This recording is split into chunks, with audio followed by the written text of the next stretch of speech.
Cette expérience s'est caractérisée par l'introduction d'une solution médicamenteuse dans le conduit naturel de l'œil afin de le désinfecter et le traiter, ce qui a entraîné une amélioration considérable de la vue.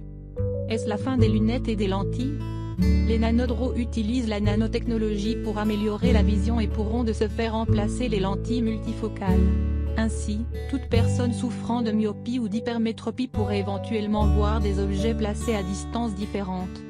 Toutefois, aucune fréquence à laquelle les gouttes oculaires doivent être utilisées n'a encore été prescrite, d'autant plus que les tests sur l'homme n'ont pas encore été réalisés. Ils verront probablement le jour, prochainement. Ceci afin de déterminer si la substance ne présente aucun risque de toxicité pour l'homme. La nanotechnologie déjà testée sur l'homme? La méthode basée sur la nanotechnologie a déjà été développée par des chercheurs de l'Institut d'ophtalmologie au Ciel, à Londres.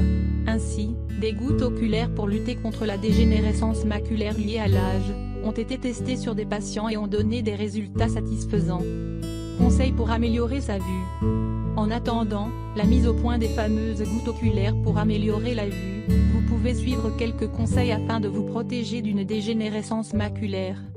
Humidifiez vos yeux, soit en les clignant d'une façon exagérée pendant 30 secondes, soit en utilisant des larmes artificielles afin de protéger leur surface. Si vous travaillez quotidiennement avec un écran, faites une pause toutes les 30 minutes. Fixez un objet au loin, puis un autre à droite et à gauche sans tourner la tête. Consommez la myrtille. Elle contient des anthocyanidines et de la vitamine C qui permettent d'améliorer la vision en régénérant le pourpre rétinien, pigment protéique photosensible. Essayez le palming qui consiste à mettre les paumes des deux mains, en forme de cône, sur vos yeux fermés pendant 2 à 3 minutes en ne laissant infiltrer aucune lumière. Consommez des légumes verts foncés comme les épinards, le chou vert ou encore les petits pois ainsi que d'autres légumes contenant la vitamine A ou C qu'on trouve dans les carottes et les agrumes. La myopie et l'hypermétropie se caractérisent par des troubles de la vue qui peuvent généralement être corrigés par le port de lunettes ou de lentilles. Ces défauts de la vue engendrent le plus souvent une fatigue oculaire ou encore des maux de tête. Des chercheurs israéliens auraient éventuellement trouvé un remède à ces désagréments oculaires. De quoi s'agit-il? Tout d'abord, qu'est-ce que la myopie et l'hypermétropie? La myopie. Lorsqu'on est myope, notre vue est nette lorsqu'on s'approche d'un objet mais devient floue au fur et à mesure qu'on s'en éloigne. Si la correction n'est pas entamée, il pourrait y avoir une incidence sur la vue lors de la conduite de voiture ou pour reconnaître certaines personnes de loin.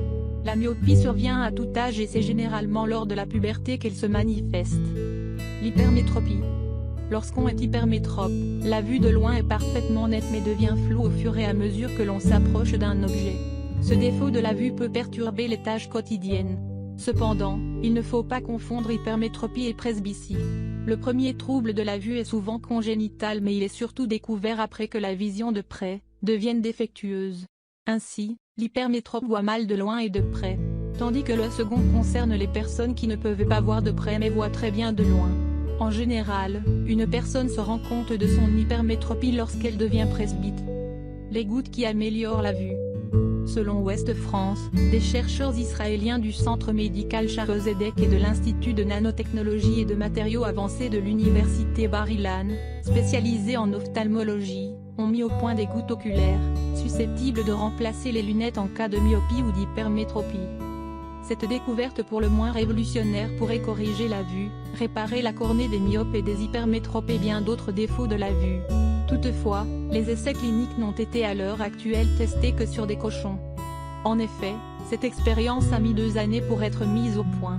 Les cochons qui ont été utilisés comme cobayes et chez qui on avait diagnostiqué des défauts de réfraction des yeux, ont fait l'objet d'essais cliniques par l'intermédiaire d'une instillation de nanoparticules.